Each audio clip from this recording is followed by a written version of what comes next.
This is the Quad Cortex. It has completely changed how I write, record, perform, and pretty much do anything guitar related. Today I'm going to break down why I bought one of these units, how I use it, and of course I'm going to show you some of my favorite sounds with this. My name's Cole. I make videos about music and gear. If that interests you, please consider subscribing to the channel and following me on my Instagram page at colg.music.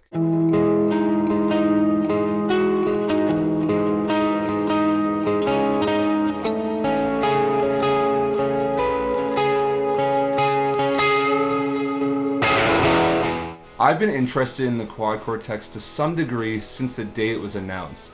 The touchscreen, CPU power, routing options, dual amp compatibility, and eventually plug-in compatibility were super interesting features to me. But I couldn't justify buying one because I already owned a Kemper. I bought it in 2017 and it served me well. I had my core tones in there and it worked. With that being said, over the past couple of years, I found myself reaching more and more for my Neural DSP plugins and less for my Kemper, to the point where I would go months upon months without even plugging in my Kemper. It was just collecting dust in my room, honestly. I found that I just liked the sound, the feel, and the UI of the Neural DSP plugins more than my Kemper. And the more I used the Neural DSP plugins, I realized features like the touchscreen, dual amp compatibility, larger CPU, and more routing options would really benefit my workflow. So after 2 years of pondering, writing countless pros and cons lists, I decided to do it. I traded in my Kemper for a Quad Cortex, and honestly, it's been the best guitar purchase I've ever made. The Quad Cortex has completely transformed my setup.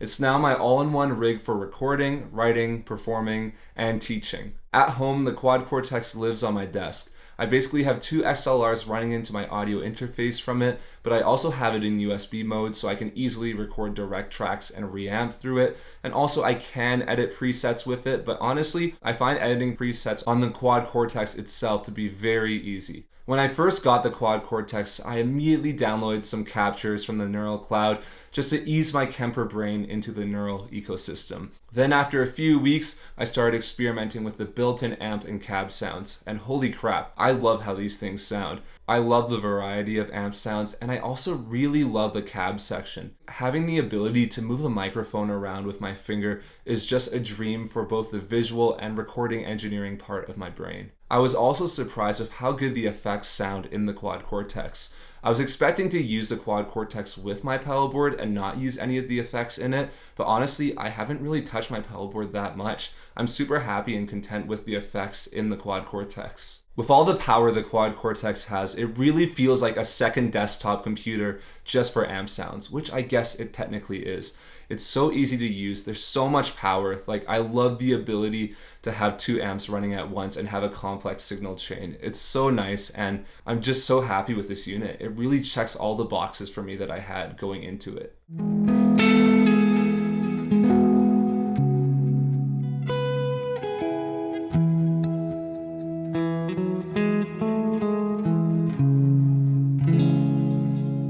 Even though I was super happy with the Quad Cortex right out of the box, it felt like something was missing.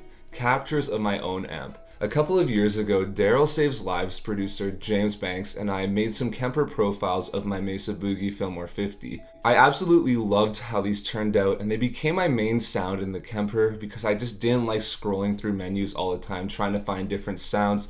This was an actual profile of my amp and I thought it sounded great, so I just never touched it and bothered changing the sound. I knew immediately once I got the Quad Cortex that I would need to get some captures made of my Mesa Boogie Fillmore 50, so I hit James Banks up again and we went into his studio and I got some new captures of the Mesa Boogie Fillmore 50 and a Friedman Brown Eye 100, and I have to say I'm so happy with how they turned out. Now I'm going to be 100% honest. This is probably overkill for most users of the Quad Cortex. The Quad Cortex sounds great, and there are tons of great neural captures on the cloud that are really amazing. I'm going to explain in an upcoming video why I decided to do this in more detail, but basically I like having my own amp sound in my amp modeler just because I don't like menu diving very much and I tend to gravitate towards my own sound, so it made sense for me to actually just capture my amp into it. And James Banks is a great engineer and producer, so we got some great sounds with them and I'm super happy with how they turned out.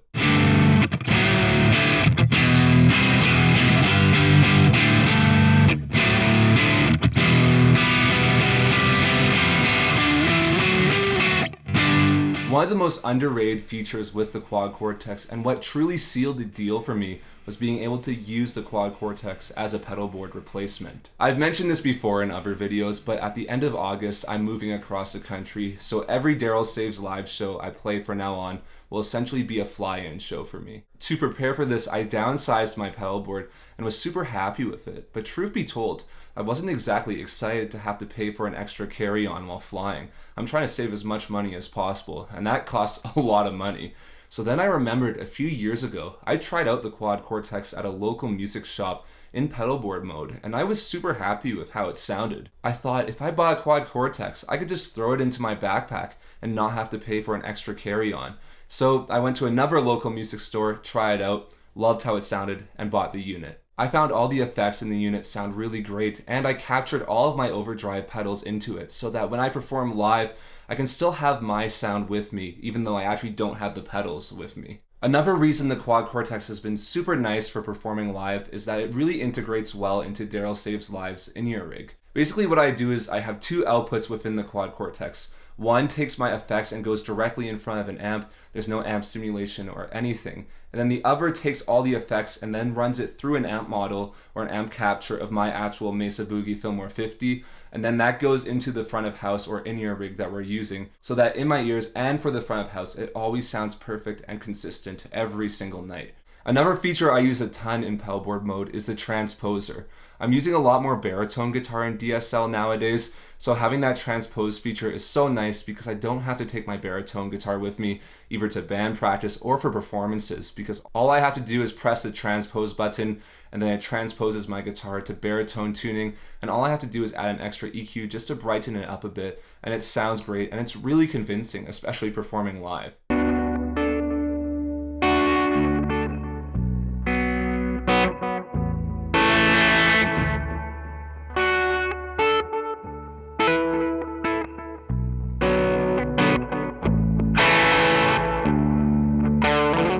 Okay, so it's clear that I love the Quad Cortex, but there are a few things that hold it back from being a perfect unit. The first is the power supply. I'm not a fan of the stock power supply. It feels very cheap to me, and honestly, though I have gigged with it, I don't really feel that comfortable doing so, and will be buying another one just to replace it because it just feels flimsy and not well constructed.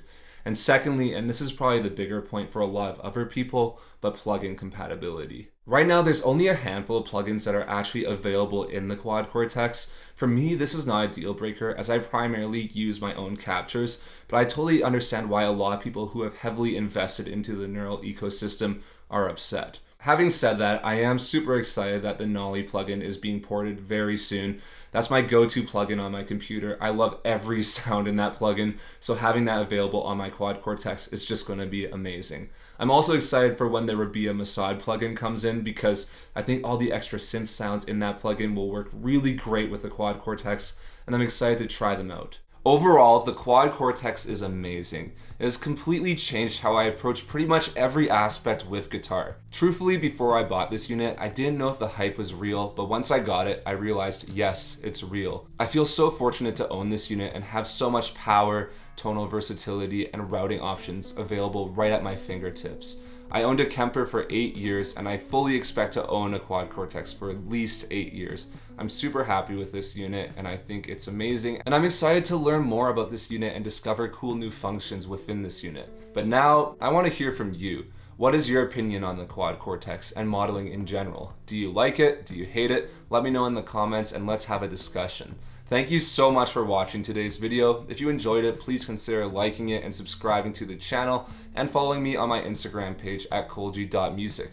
Anyways, thanks again for watching. I'm Cole, and I'll see you in the next one.